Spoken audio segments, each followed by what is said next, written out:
ৰংঘৰৰ পদূলিত আজি উদুলি মুদুলি কাৰণ এয়া যে অসমীয়াৰ বাপতি সাহোন ৰঙালী বিহু।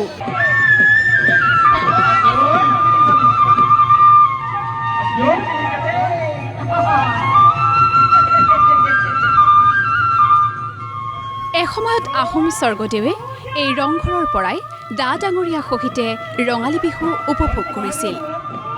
এতিয়াও সেই পৰম্পৰা প্ৰতীকী ৰূপত ধৰি ৰাখিবলৈ চেষ্টা কৰা হৈছে।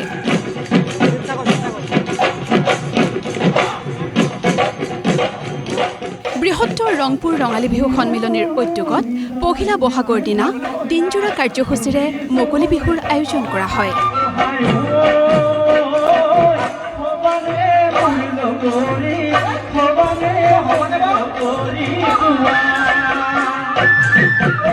আজি গত কেইবছৰ ধৰি এইবছৰো আমি উলহ মালহেৰে ৰঙালী বিহু উদযাপন কৰিবলৈ লৈছোঁ। যদিও প্ৰতিকূল বতৰ আৰু তথাপিতো ইয়াত মানুহৰ উৎসাহটো কমা নাই।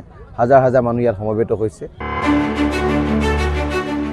এসময়ত তলাতল ঘৰৰ পৰা বিহু উপভোগ কৰিবলৈ স্বৰ্গদেউ ৰংঘৰলৈ গৈছিল।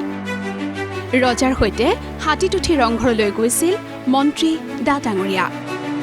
1746 চনত ৰংঘৰ নিৰ্মাণ কৰাৰ পিছৰে পৰা অসম ব্ৰিটিছৰ অধীনলৈ যোৱালৈকে অব্যাহত আছিল সেই পৰম্পৰা। তাৰ পিছৰখিনি আন এক ইতিহাস। শেহতীয়াকৈ ৰংঘৰৰ বাকৰিত পুনৰ ধৰি ৰাখিবলৈ চেষ্টা কৰা হৈছে আহোম যুগৰ সেই সোণালী ইতিহাস। বিগত 17 বছৰ ধৰি ৰংপুৰ ৰঙালী বিহু সন্মিলনে প্ৰতীকী ৰূপত সেয়া উপস্থাপন কৰি আহিছে। তলাতল ঘৰৰ বাকৰিৰ পৰা কোনো এজন যুৱকক স্বৰ্গদেউ হিচাপে সজাই পৰাই হাতীৰ পিঠিত উঠাই ৰংঘৰলৈ লৈ যোৱা হয় আৰু সেইগৰাকী প্ৰতীকী স্বৰ্গদেৱে উপভোগ কৰে মুকলি বিহু।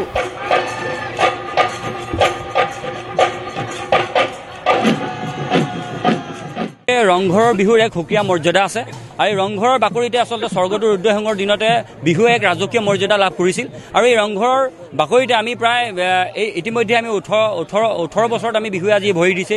গতিকে আমি আশা প্ৰকাশ কৰিছোঁ যে আজিৰ প্ৰতিকূল বতৰকে নিউজ ইতিমধ্যে আমি দেখিবলৈ পাইছোঁ ৰাইজৰ যি সমাগম আমাক আচলতে উদযাপন সমিতিক আচলতে ই এটা যোগাত্মক বাৰ্তা বুলি আমি ক'ব বিচাৰোঁ।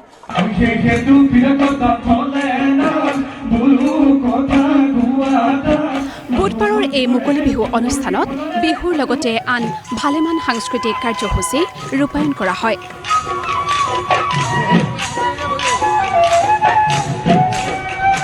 মুকলি বিহুৰ সৈতে সংগতি ৰাখি এখন স্মৃতি গ্ৰন্থও উন্মোচন কৰা হয়।